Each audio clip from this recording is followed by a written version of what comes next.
Assalamualaikum warahmatullahi wabarakatuh.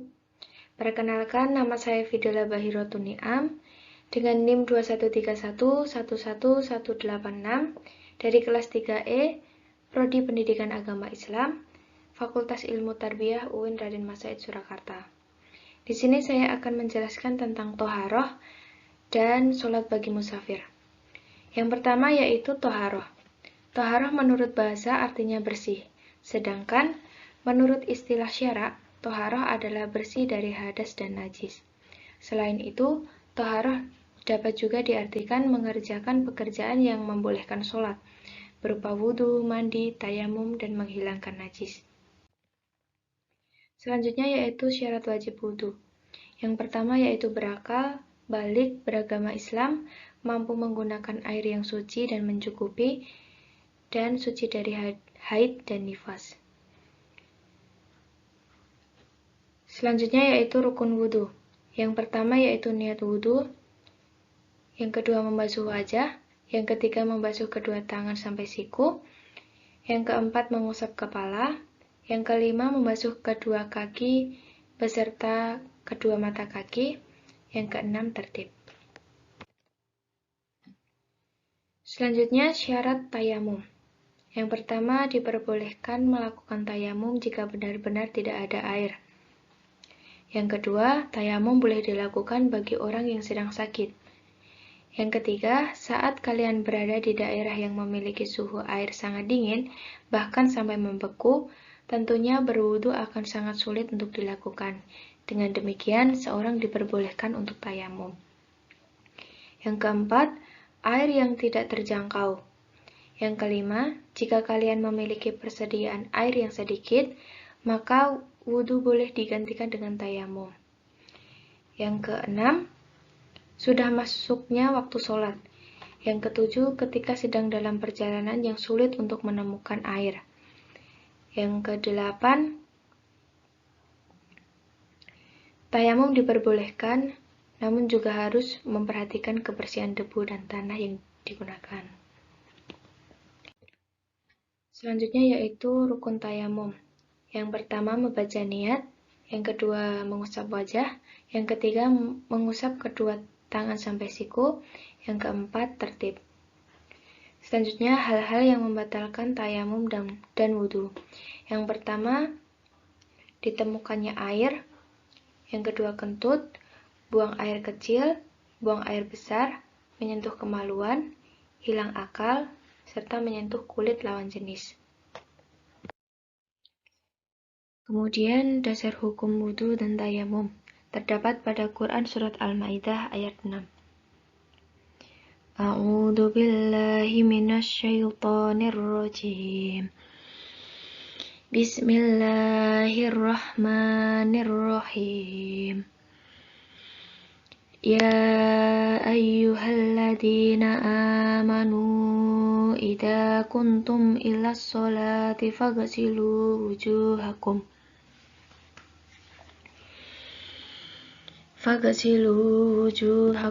wa aydiyakum ilal marafiqi wamsahu biru'usikum wa arjulakum ilal ka'bayn. Wa in kuntum junuban fatahharu. Wa in kuntum marda aw ala safarin aw jaa ahadum minkum minal ghaid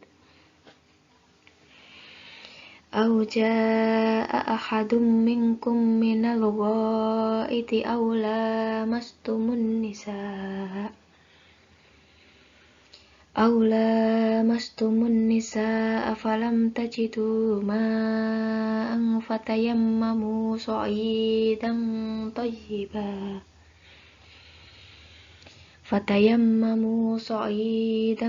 tayyiban famsahu biwujuhikum wa aydikum minhu.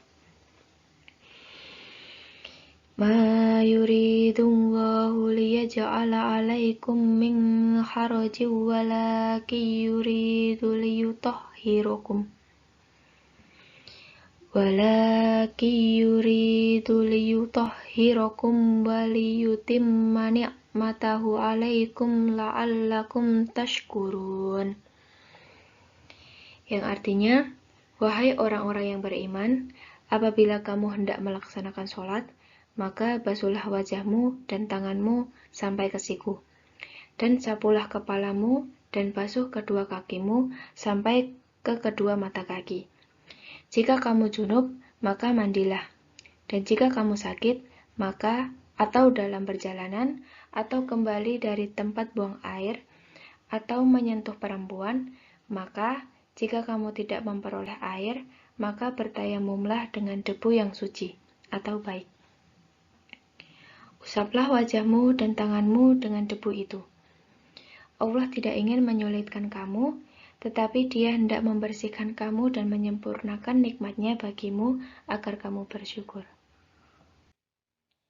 Selanjutnya yaitu niat wudhu, yang berbunyi nawaitul wudhu'a li raf'il hadasil asghari fardhan lillahi ta'ala. Yang artinya, saya niat berwudhu untuk menghilangkan hadas kecil fardu karena Allah Ta'ala. Selanjutnya niat tayamum, yang berbunyi nawaitut tayammuma li istibahatis sholati lillahi ta'ala. Yang artinya, aku berniat tayamum agar diperbolehkan sholat karena Allah Ta'ala. Selanjutnya yaitu sholat bagi musafir. Yang pertama, sholat jamak takdim, yaitu menggabungkan antara dua sholat dengan mengerjakannya pada waktu pertama. Misalkan, sholat duhur dengan asar dikerjakan di waktu duhur, dan sholat maghrib dengan isya dikerjakan pada waktu maghrib.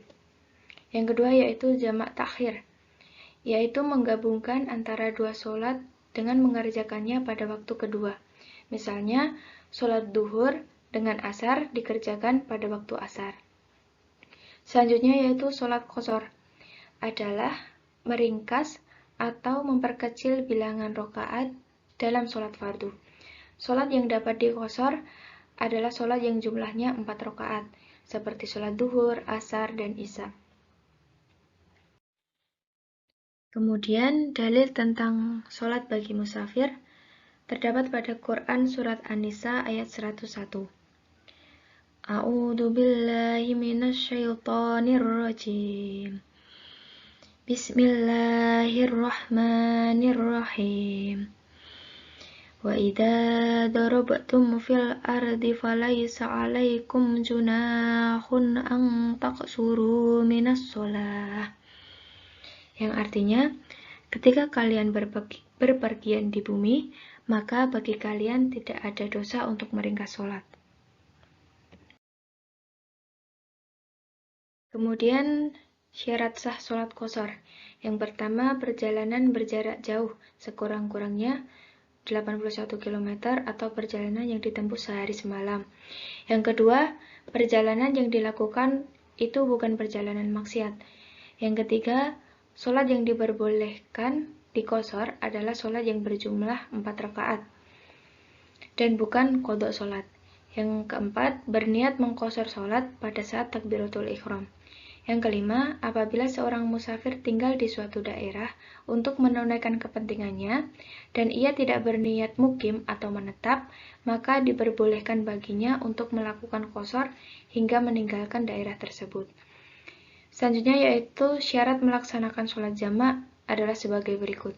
Yang pertama, sedang dalam perjalanan jauh dengan jarak yang ditempuh tidak kurang dari 2 marjalah atau 48 mil atau perjalanan 2 hari. Mayoritas ulama menyebutkan jarak tersebut setara dengan 90 km. Yang kedua yaitu perjalanan dilakukan untuk tujuan yang baik, bukan untuk maksiat atau berbuat jahat. Yang ketiga, keadaan sakit atau kesulitan. Yang keempat, berniat jamak pada waktu takbiratul ihram. Yang kelima, sholat yang dijamak bukan sholat qadha, melainkan adaan atau tunai.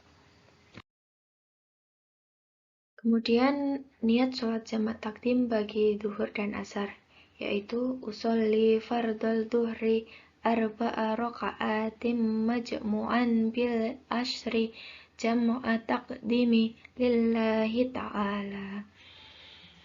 Untuk maghrib dan isya yaitu usolli fardal maghribi thalasa raka'atin majmu'an bil isya'i jam'a taqdimi lillahi ta'ala. Kemudian niat sholat jamak takhir bagi zuhur dan asar yaitu usolli fardal duhri arba'a raka'atin majmu'an bil asri jam'a takhiri lillahi ta'ala. Bagi maghrib dan isya yaitu usolli fardal maghribi thalasa raka'atin majmu'an bil isya'i jam'a takhiri lillahi ta'ala. Kemudian niat sholat qashar bagi zuhur yaitu usolli fardal duhri rak'ataini mustaqbilal qiblati qasran lillahi ta'ala.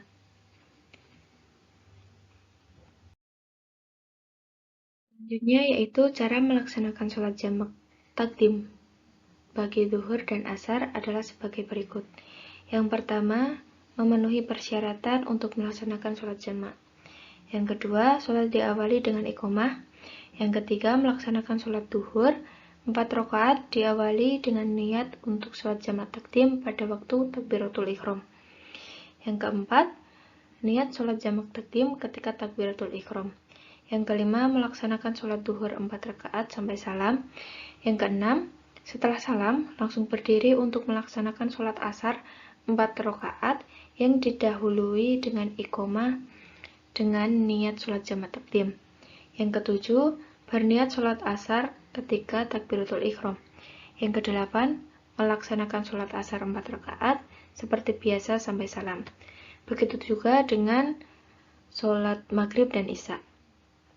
Untuk tata cara sholat jamak takhir hampir sama dengan jamak takdim, namun ada perbedaan pada niat. Kemudian yang terakhir yaitu tata cara sholat qashar. Pelaksanaan sholat qashar adalah sebagai berikut. Yang pertama, memenuhi persyaratan sholat qashar. Yang kedua, sholat diawali dengan iqomah. Yang ketiga, berniat sholat qashar. Yang keempat, mengerjakan sholat yang semula 4 rakaat menjadi 2 rakaat kemudian salam. Untuk tata cara tayamum yaitu yang pertama niat, kemudian letakkan kedua telapak tangan pada tanah atau tempat yang mengandung tanah atau debu yang suci, kemudian ditiup, setelah itu diusapkan ke seluruh wajah. Setelah itu, tempelkan kembali kedua telapak tangan dan usaplah dari ujung jari sampai siku dan sebelah kiri juga.